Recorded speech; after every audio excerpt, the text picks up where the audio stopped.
The information made available via this podcast is for informational purposes only and not for the purpose of providing legal advice. You should contact your attorney to obtain advice with respect to any particular issue or problem. Use of and access to this podcast or any of the email links contained within its website do not create an attorney-client relationship between Michael Dawkins, Shoemaker, Lupin, Kendrick, and the user or listener. The opinions expressed at or through this podcast are the opinions of the individual author and may not reflect the opinions of the Shoemaker firm or any other attorney. Hey folks, welcome into the fourth episode of Wrestling with the Law, a monthly ad-free shows featuring wrestling and the law. This is Mike Dockin, your gimmick attorney and partner at the law firm of Shoemaker, Lupin, Kendrick. And today, for our fourth episode, is actually one I've really been looking forward to. It's about how WWF lost the F, got the F out, if you will.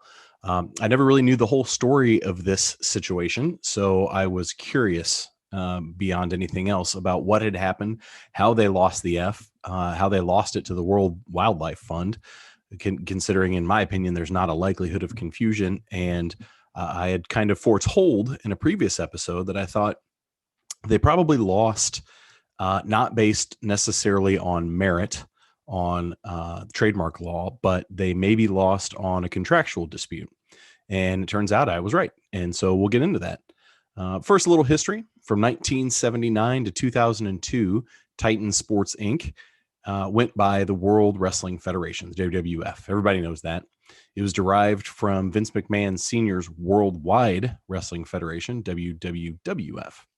And again, as a bit of a history lesson, or not history lesson, I guess, background, we'll talk a little bit about trademark law. I covered some of this, probably all of it, but not as in depth in episode 2 when we talked about wrestling and IP law. But I think it's important to talk about trademark law. What's trademark infringement? What does it mean? And kind of give you guys a refresher on that so that some of this stuff makes sense in case I get into shorthand or legalese or things like that. So a trademark, as you might recall, is any word, name, symbol, device, or combination of those things that identifies the source of goods or services. So it's a source identifier. And the idea is that a trademark distinguishes one source of goods or services from another source of goods or services. And that can include words, logos, sounds, smells, product design, colors, product packaging, that sort of thing. Here we're really talking about a word mark, the WWF, but also kind of a design mark or a logo. When you think about the block diagram and some of those things, and our graphics genius, Dave Silva, will put in some of these different logos that the company used over time as I talk about some of them. So it's important also to remember that the trademark rights are not necessarily in a registration. In fact, they're not important as far as a registration is concerned. What's important is first to use.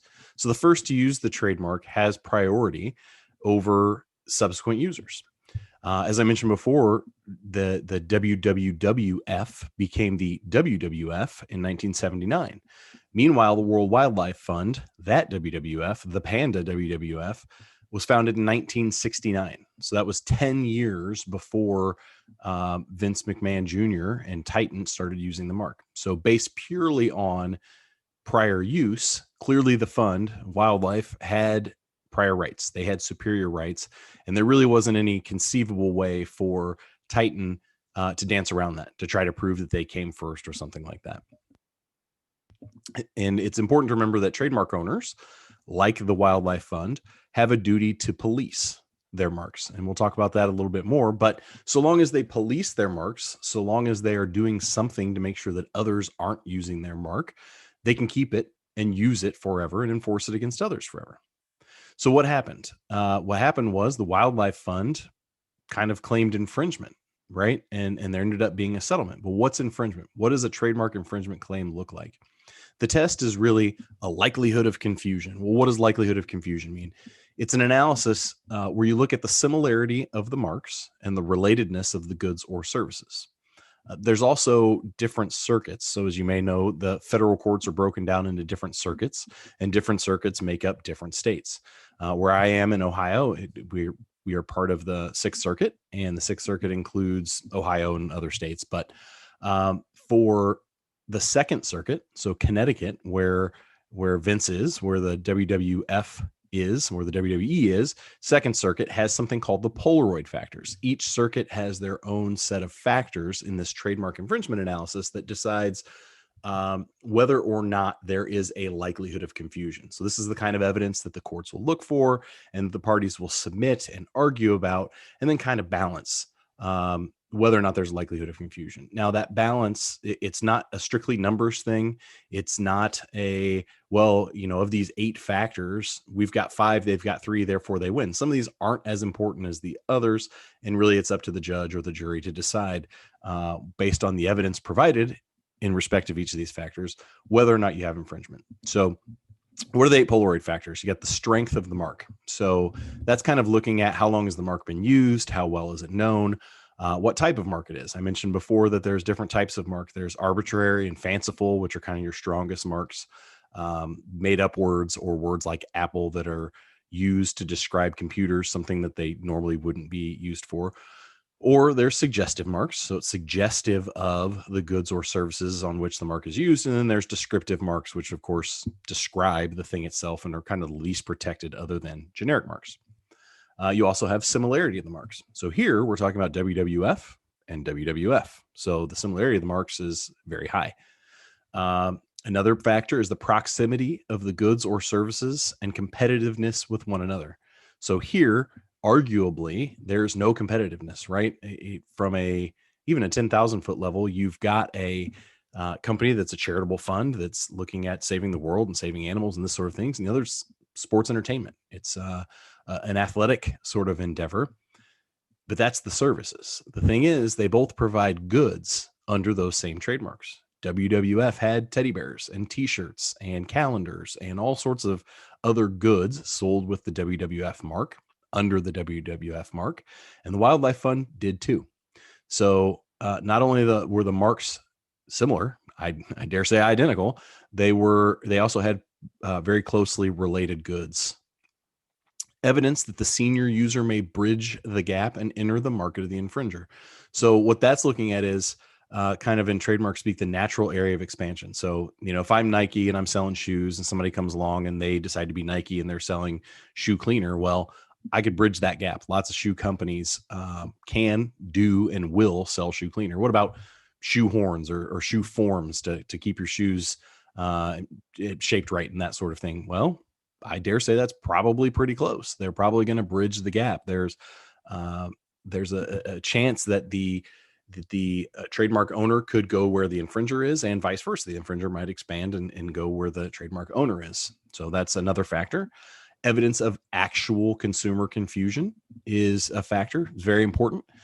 Actual confusion isn't always a death sentence that somebody thought, oh my gosh, these services or these goods, I meant to get the panda and save the swallows, but instead I got this Stone Cold Steve Austin bear. I mean, that's not really, while that's consumer confusion and is actual confusion, it seems unlikely. And there's examples in the law where the courts will say, well, yeah, there was confusion. You went to the wrong website, for example. You went to WWF.com, which went to Titan and not to the Wildlife Fund. But that kind of confusion is so minimal and so fleeting that people can just click back. It's not that they were duped into buying something. It was pretty clear from the website that was sports entertainment. Nobody's saving the planet or saving panda bears. And so actual confusion isn't necessarily a death knell, but generally it's the gold standard in trademark infringement. Another factor is evidence the imitative mark was adopted in bad faith. Well, here there probably was no bad faith, right? It was the WWF, and Vince decided that was a little bit too much of a mouthful, too many words, looked too confusing and clogged, and the logo's too big, and he wanted something streamlined, hence the nested W's and that sort of thing. So really there's no bad faith there. The respective quality of the goods or services, man, that's certainly up for debate, right? The goods, the things that were being sold, calendars and teddy bears and t-shirts and hats and that sort of thing, probably comparable quality there. One would say that the wrestling services being provided, and boy, this would be a topic for debate, is quality, or was quality anyway in the 80s and 90s. But the Wildlife Fund might say, well, this isn't highbrow entertainment. This is lowbrow entertainment, and they might look down their nose at it. And so they would argue that it's not high quality services. And then number 8, the sophistication of consumers in the relevant market. So this is probably better understood kind of in the context of, if I'm selling Whirlpool, and I'm selling Whirlpool appliances, right? We're talking about $600, $700 washers and dishwashers and this sort of thing. Most people don't go willy nilly and do a $700 or $800, $1,500 purchase without doing a little bit of research, trying to figure out what it is they're actually buying. Versus if I'm selling Whirlpool, pencils or race cars, little toy cars or something like that, where it's a $1 or $2, $3 purchase and it's very fleeting and nobody's really paying attention to it. So it's important to look at the sophistication. So here, the World Wildlife Fund, I don't know that there is a particular sophistication. It's anybody who wants to donate to their particular cause. And I think that would probably span from the very unsophisticated folks who might just throw $5 or $10 all the way up to the very wealthy and businesses. Similarly, I think WWF and WWE you would say the same thing, that there are very affluent and wealthy folks and businesses that work with and deal with the company. But then there's also, uneducated and people who just don't care. They're just there to be entertained. So that kind of cuts both ways. So when you've got infringement, if you are the infringer, if you're Titan, what do you do? What are your defenses? Well, first, obviously, as you would argue, there's no likelihood of confusion. Well, with respect to services, I think that's probably a pretty good case to be made. With respect to the goods, maybe not so much. But then there's equitable defenses if that's not available. So equitable defenses are things built in the courts of equity. So it's not looking at, hey, you need to pay this person money. You damaged them, or it's not, a court of you broke the law. It's not the government that's citing anything or bringing charges. It's courts that were looking at what is fair. What does fairness say? And usually an equitable sort of thing is like an injunction. Hey, you shouldn't be allowed to keep doing what you're doing, keep infringing how you're infringing. So we're going to stop you from doing that. And they might also award damages. Doesn't always happen, but there's something called equitable defenses or affirmative defenses that a company can make. So one of them would be acquiescence. So what is acquiescence? What does that mean? That's when a person knowingly stands by without objecting while an infringer innocently proceeds. So you can't just stand by Wildlife Fund and watch WWF do what they're doing, and you think, boy, this is a problem. This is not good. But you know what? We're not going to do anything. We're not going to do anything at all. And if that happens and the court finds there was acquiescence, that you took too long to do anything to act, you relied, WWF Titan relied on you not doing anything and kept building their business, well, then you're not going to be heard to get an injunction and be able to stop them. There's some related and very similar sort of equitable defenses, like the silence is acquiescence. So everybody's probably heard the saying silence is acceptance. I think that's kind of a bastardization of this, that silence is acquiescence. So that's when the trademark owner here, but when a party is confronted with a wrong or tortious act, and that one's silence in the face of this transgression results in a loss of rights to make a claim, or loss for damages, or on the principle really that consent was inferred from accepting or permitting those wrongful acts without a protest or claim. So again, it's kind of like acquiescence, that you saw something, you knew something was going on, you had an objection, you saw the transgression, and you just stood by silently. There's also something called promissory estoppel. Doesn't really apply here, but it's when a party makes a promise, not necessarily a contractual promise. It can be oral or verbal, or based on some understanding, or based on some business relationship, whatever. But when a party makes a promise and the other party relies on that promise, and then the first party would try to go back and say, well, you know what, I changed my mind. I want you to stop doing that, and I'm going to sue you, and I'm going to get an injunction, all that. Well, no, they're stopped. There is stopped from making that claim because there was promissory estoppel. Something called latches. Latches, again, similar to acquiescence, similar to silence is acquiescence, but latches is a lack of diligence in objecting or making legal claims. You might remember not 5 minutes ago and in prior episodes, I said when it comes to trademarks, you have a duty to police them. So you can't just sit by idly and do nothing, never kind of look over your shoulder and watch what others are doing, and then expect years down the road to go after somebody who had been openly and notoriously and regularly infringing on your rights. You have to kind of police it and do something about it. So latches can apply.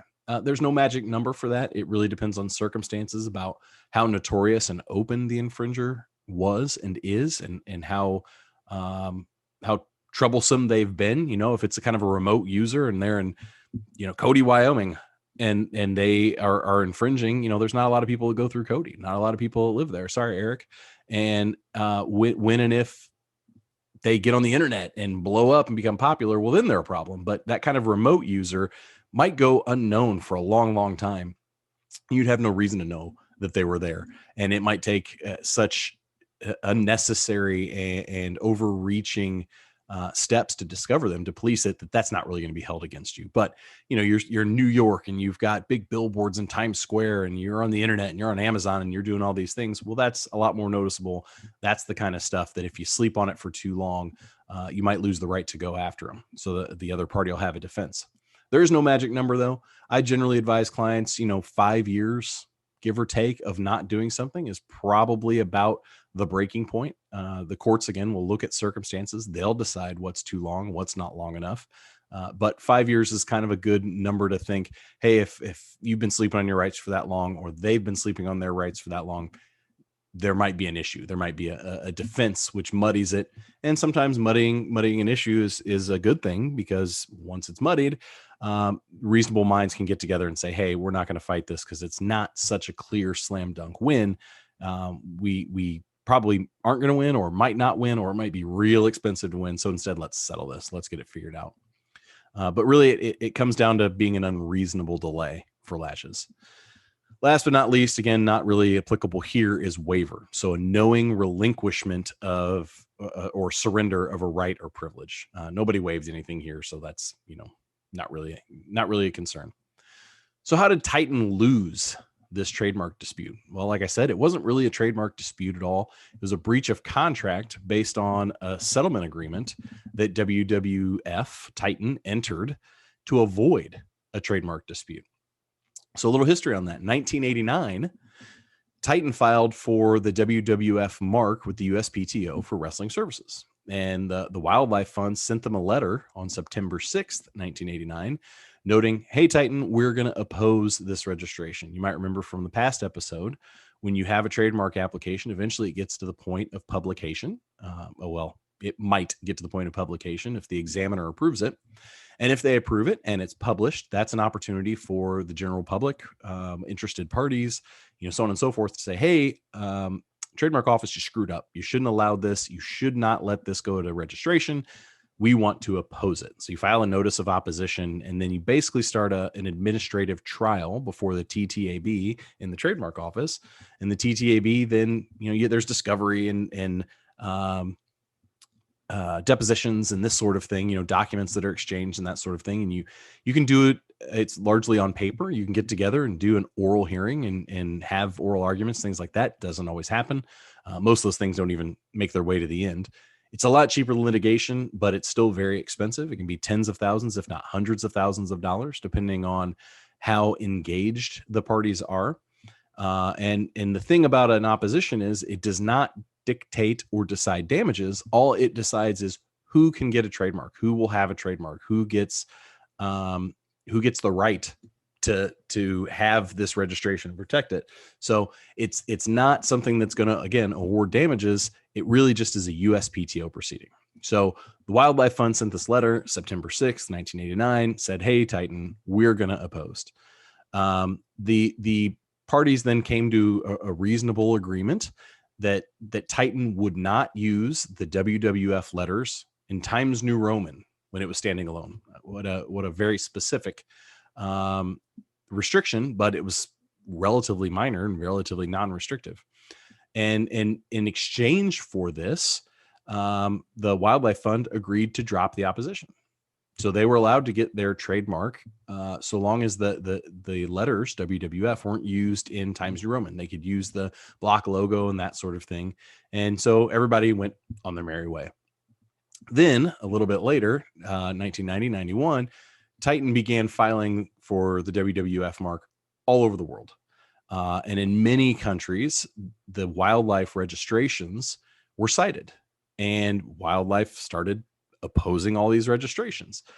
And because this agreement that they had, this gentleman's agreement, was essentially just the U.S. This Times New Roman limitation. Only in the U.S. would it apply, and only in the U.S. did it apply.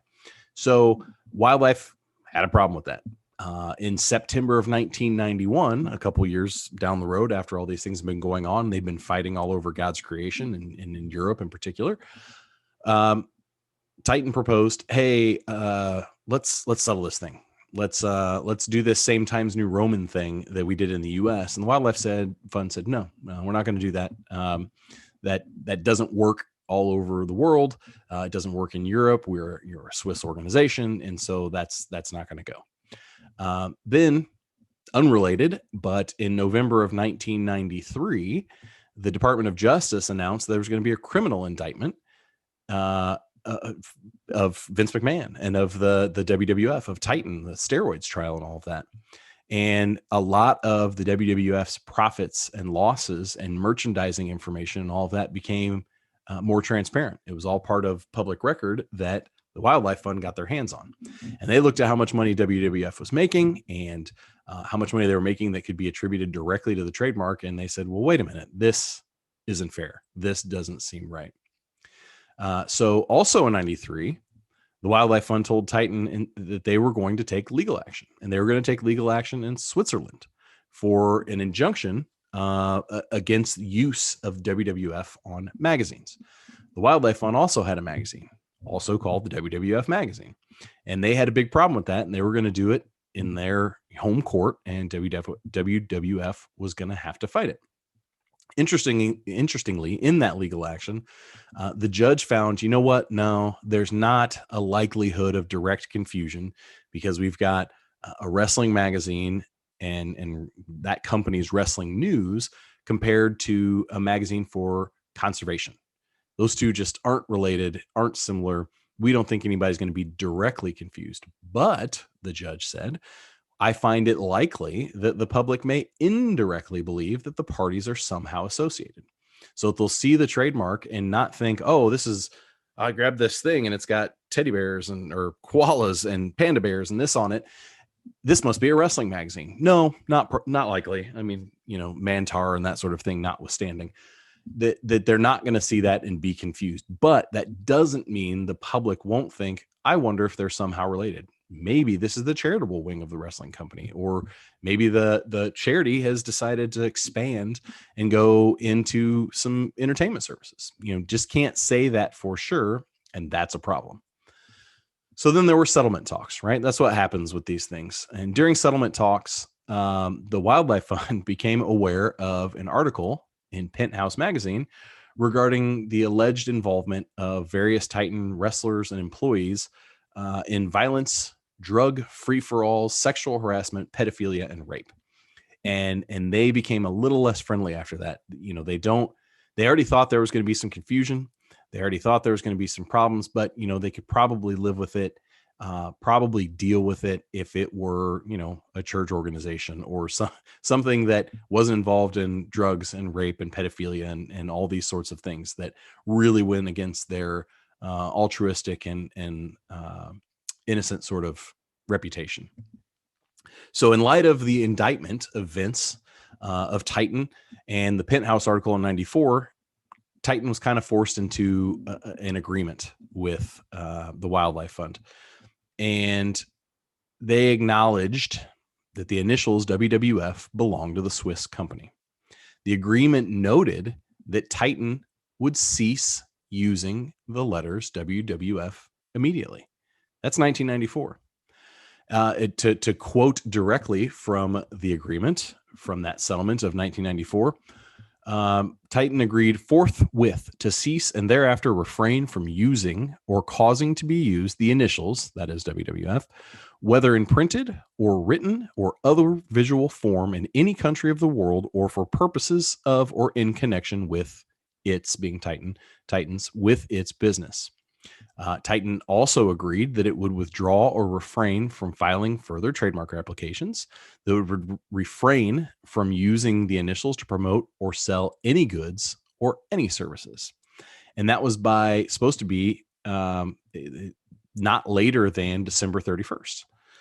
And that WWF, or Titan, I should say, Titan had an obligation to notify all of its partners, all production houses, all broadcasters, all media of the immediate effect of this agreement. Now, what the agreement didn't prevent was the use of the Titan logo. And the Titan logo was defined as the block WWF logo. You know the one we're talking about. Silva will pop it up here on the screen so you can see it.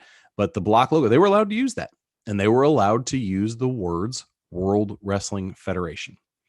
They being the fund, gave pronouns, pal, gave permission to Titan to use the letters WWF occasionally when verbally or orally, whatever, whenever they're on shows and things like that. It's going to happen. There's going to be accidental stuff, but it had to be only in English. So none of the foreign correspondents and foreign announcers and things like that could use the WWF letters in their language. It could not be part of a scripted story. It could not be part of scripted comments, introductions, promotions, and things like that. So basically, it was an allowance for off the cuff, got caught up in the moment sort of things that someone might say WWF, and that was going to be okay. That Titan also agreed in that settlement that they would not ever attack or deny that the Wildlife Fund had rights in the trademark. In exchange, the Wildlife Fund agreed and promised to withdraw all legal actions all over the world and refrain from initiating any new ones. So it seemed like we've got a pretty good resolution here. There's going to be no more use of the WWF mark by Titan. You can keep using World Wrestling Federation. You can say it by accident. Otherwise, you need to rebrand. And in exchange, we're not going to fight you and drag you through all these things all over the world. So initially, Titan, according to the evidence, they adhered to the contract, and they provided some evidence of that, of correspondence to publishers and networks and things like that. But then the courts later found that since about 1997, Titan completely ignored the contract. They pretended that it never existed. And in 1997, they adopted the famous scratch logo. So it was a very abrupt and significant change from the block WWF and to the scratch logo. Well, the World Wildlife Fund kind of had a problem with that. They had a big problem with that, in fact, and they challenged the they challenged Titan in the UK courts. So Titan had to go to the UK to fight this because that's what the agreement called for. That's what the settlement called for, and Titan had agreed to that. So what Titan's position was essentially was that they were justified in ignoring these provisions because they were void either at common law or as being an unreasonable restriction on trade or by virtue of Article 81 of the Rome Treaty. The Rome Treaty was basically a treaty that established the one market EU. It was really created the EU, or at least the foundation for what would become the EU. And Article 81 itself specifically was antitrust provisions. So it was preventing monopolies and this sort of things. And that's what Titan was trying to rely on. So the Wildlife Fund, when questioned about some of the defenses and things that WWF, or I keep saying that, what Titan tried to bring up, the acquiescence, latches sorts of things, they claimed, they didn't really have a good explanation, but the Wildlife Fund claimed it didn't bring any action sooner because it's a charity. And they have to be stewards of money that is donated. And so they're more reluctant than a commercial corporation to spend the kind of money that would be necessary to fight a company like Titan in court over a trademark dispute. But also keep in mind that Titan, I keep doing that, Titan, it kind of adhered to it. And I'd be interested to go back and look at some of the 94, 95, 96 stuff on the network and see, did they really refrain at all? How much did they refrain? That sort of thing, to see if that were true. But that 97 in the scratch logo was really the straw that broke the camel's back. Like I told you, the general number I give clients and I kind of count on in my head is, okay, now we've got a real problem here for latches is 5 years. Can be more, can be less, but really 5 years is the number. Well, if that settlement was 1994, and we're talking about action being brought in 97, really it wasn't so long that it's an issue, and so it became not an issue for the courts in the UK. So what did the court find? What did the court determine in all of the back and forth between Titan and between the Wildlife Fund? They found that both marks, very well known, but the Wildlife Fund more so. It had a much broader, wider, more worldwide recognized following, and it was more famous, if you will. They found that both parties sell similar goods. The teddy bears, the t-shirts, the hats, they both had magazines. That's a problem. And they noted, and I thought this was interesting, I couldn't find them all, but I'm sure some clever some investigator out there, and so will pop up some of them, but the Titan had 7 different WWF designs and logos by the time of the 1994 agreement, many of which the court found looked more like WF than WWF. The way that the W's were nested and that sort of thing, they found, they had a lot of different logos, but most of them at a quick glance kind of look like WF. And so we could see why the parties agreed to have this settlement and agreed to coexist and had rather non-restrictive requirements in place. And, but anyway, 7. I don't know how significant those were. I'm guessing that some kind of had the little sparkle, the little whatever you want to call it, embellishment in the corner, and some didn't. But there were 7 different logos. I thought that was interesting. In 1997, the court found that WWF adopted the scratch logo, and that they found to look far more like WWF than those prior 7 logos that the company had used. That created a problem. Another thing of note, based on expert testimony and things in the case, the courts found that they thought the experts, I should say, the courts didn't find this. The experts estimated that the cost to rebrand by Titan was probably somewhere in the $50 million range, given the scope of where they were all over the world, given, their website and all the printed materials and signage and all these things. They thought the rebranding efforts would cost about $50 million. So what did Titan, what did they say? What were they claiming? They, like I said, they were claiming, and I found this incredibly interesting and absolutely fascinating, and would be interested to see if anyone in a challenge to a talent agreement ever goes back and tries to bring this in as evidence against the WWE now as a prior admission or a prior inconsistent stance. But what Titan said was the 1994 agreement wasn't fair. It just wasn't fair. It wasn't made on equal bargaining power. WWE and Titan, they were picked on by the World Wildlife Fund. They were attacked on all fronts. They were and this is a quote, they were at war, given that the DOJ had attacked them and that they had been indicted, and that the Wildlife Fund was attacking them all over the world, not just in the UK, not just in Switzerland, all these different challenges and the different trademark offices. It just wasn't fair. And that the WWE or Titan had their back at the ropes. I find that interesting and very inconsistent, but I'm not surprised. They are notorious for talking out of both sides of their mouth based on what is convenient for them. But for them to say that they were picked on and that there was not equal bargaining power when talent agreements are given to folks and are essentially take it or leave it. The things that I have seen that get negotiated are dollars, years, travel.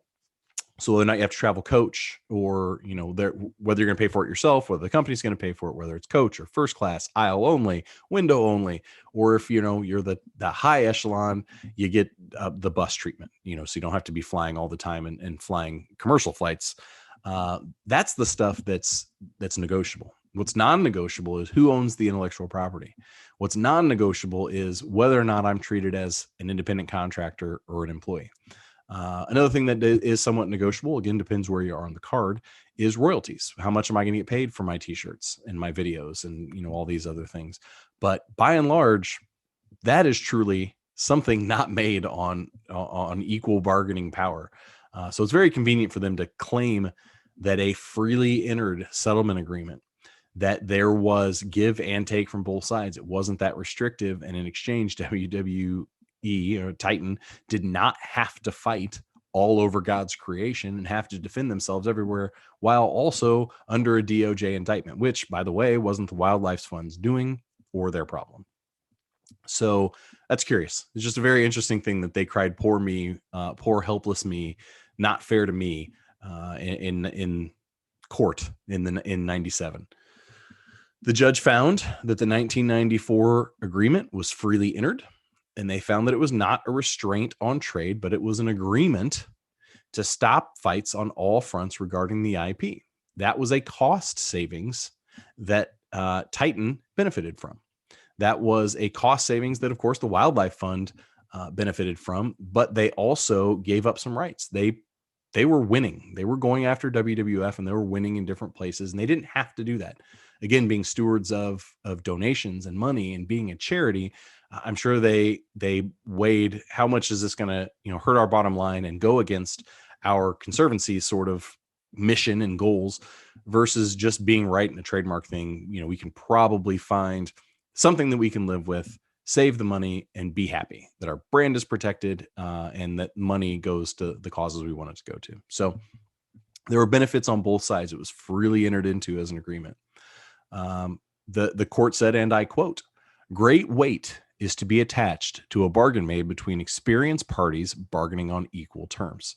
So they found that there wasn't any lack of equity between their positions, between what Titan was doing in the experience they had behind them. They had very powerful legal folks.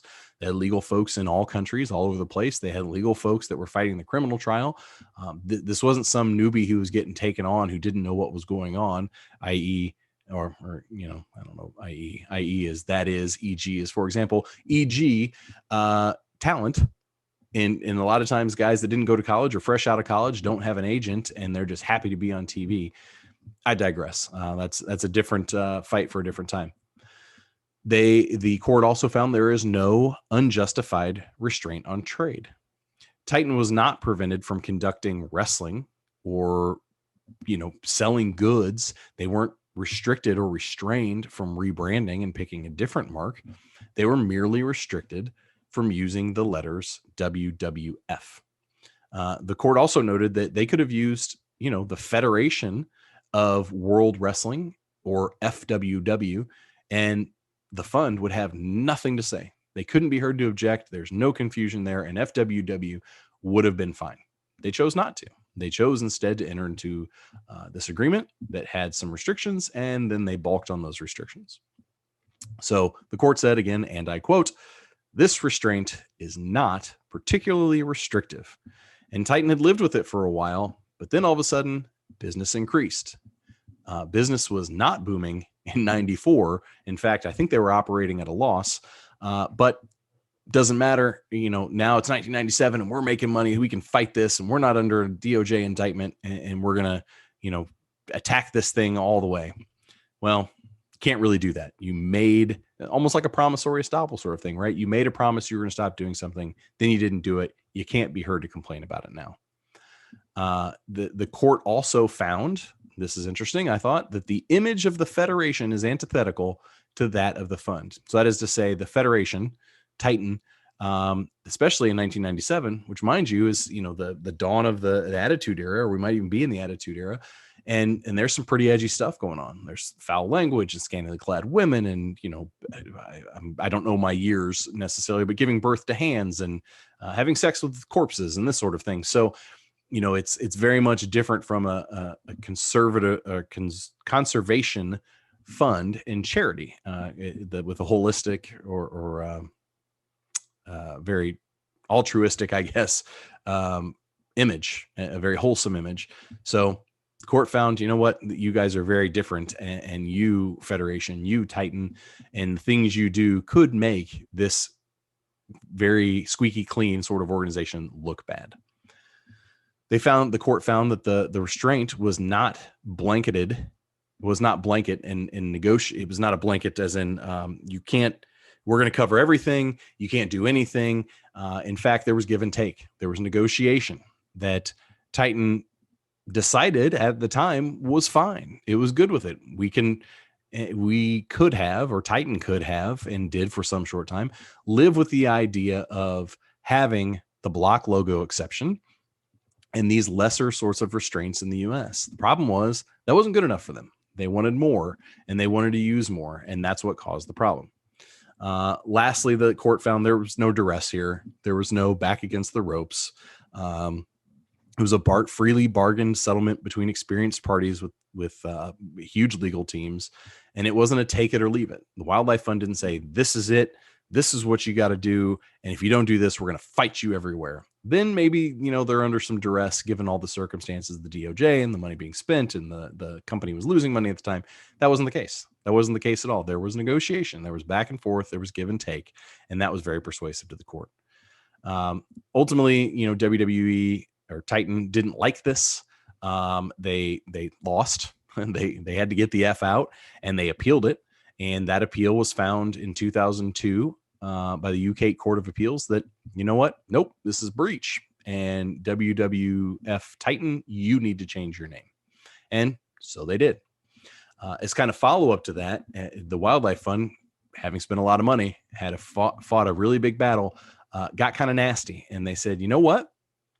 You're going to have to scratch out or blur out the scratch logo on any videos. So you might remember up until about 2012, anytime that there was a replay, and I guess this would have been pre-network, but anytime they showed clips from 2012 or before, or scratch logo and before they got the F out, before they became WWE, had to be blurred out. So if it was in the lower third, blurred out. If it was on somebody's t-shirt that was given an interview, blurred out. If it was in, front row fan, if someone who was in attendance, blurred out, because that was part of their punishment. And that's how it was for many years. But eventually the WWE now won the right to keep it in archival footage. So like, hey, we're not using this as a trademark. We're not using this to promote anything actively. It's just archives. It's looking at the history, and bad, good, bad, indifferent. That's part of our history, the scratch logo, and part of our history is this infringement. And the court said, you know what, that's right. We're going to let you do that in archival and sort of historical references, and they could stop blurring. Rather than appeal, the parties, the fund, and WWE came to an agreement in 2012 that the scratch footage could remain in archival footage. So that's why you still see it, and it's not blurred out anymore. So that's the story, right? That's how the WWF, that's how Titan Sports got the F out. That's how they lost the F. It's, as I mentioned before, in 1994, and depending on what numbers you're looking at and how you're looking at it and this sort of thing, but Titan was essentially operating at a net loss. And in 1995, it was a gain, but it wasn't much. They were, again, operating at a net loss in 96. And then they had explosive gains in 97, 98 through 2000 and that sort of thing. I thought it was interesting that they had 100 more events in 94 than in 95. So 95 had 100 fewer events. And the number of events really tailed off during those years. And you could tell, right? They're trying to save money. They're trying to cut back, and not having C towns and probably some of the B towns helped and saved them money. But I think what happened was it was just a confluence of really, really crappy circumstances for Titan. They couldn't fight on a battle on multiple fronts, right? They couldn't fight a worldwide fight, especially in view of an indictment from the DOJ. That it's as was proven in World War II, you can't fight a battle on two fronts. You're going to lose. And so they had to pick and choose. And without Vince and possibly no company at all in the indictment, obviously the criminal trial was much more important than the trademark fight, excuse me. But then what happened, interestingly, was they entered the Attitude Era, right? And that they became a victim of their own success, they being Titan and WWE.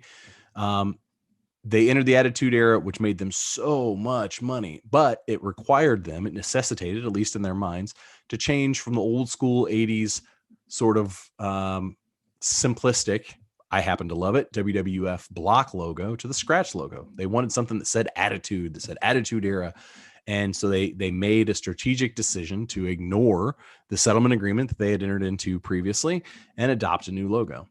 And again, victim of their success, attitude era. Well, we don't have a squeaky clean image like the Wildlife Fund. Now we've got all these controversial things going on that, didn't sit well with the parent teacher committee or council, whatever the heck it was, the PTC, didn't sit well with the evangelicals, and clearly didn't sit well with the Wildlife Fund. And then ultimately, based on having this money, based on, if you're to believe all the things that are heard in the sort of narrative, the arrogance of the WWE, they didn't think they had to change it. And I think that they thought they were so flush with money, they were so flush with cash based on their late 90s success, that they thought they could wear out the Wildlife Fund, that they thought they could take them on and promise to tie it up in court for years, and that they would win and the Wildlife Fund would go away and they would get their way. I think they also probably didn't want to show weakness, right? They're in a battle with WCW, and man, what's going to happen when the competition who's kicked our butt, and who we're really fighting with neck and neck here, finds out that we have to change our name, that we lost to a panda bear. So I think it was some arrogance and some reluctance, but also being flush with cash. They decided, you know what, to hell with it. We're going to keep our name. This is what we've been, and we'll figure it out. We'll grind them out until we get to a reasonable settlement that works for us. Didn't work, right? The Wildlife Fund was willing to fight, went to the mats. They had home court advantage. They had European advantage, and they won. And so WWF became WWE. In a stroke of genius, Vince got the F out, turned it to his advantage, sold a ton of t-shirts, and kind of killed kayfabe, I guess you could argue, that, we're not a sport. We're sports entertainment. And so it worked out. A few years later, they're publicly traded. Now he's a billionaire. In the end, like usual, Vince won. So that's the story. If you've got any questions, if you've got any comments, hit me up. Let me know. You've got the AFS feed and the posting. You can reach me at Gimmick Attorney on Twitter, at Gimmick Attorney on Instagram. GimmickAttorney.com will take you to the Shoemaker, Loop, and Kendrick bio of mine that has all my contact information. I'd love to hear from you. So thanks. This is Mike Dockin. I'm signing off for another episode of Wrestling with the Law right here on Ad Free Shows.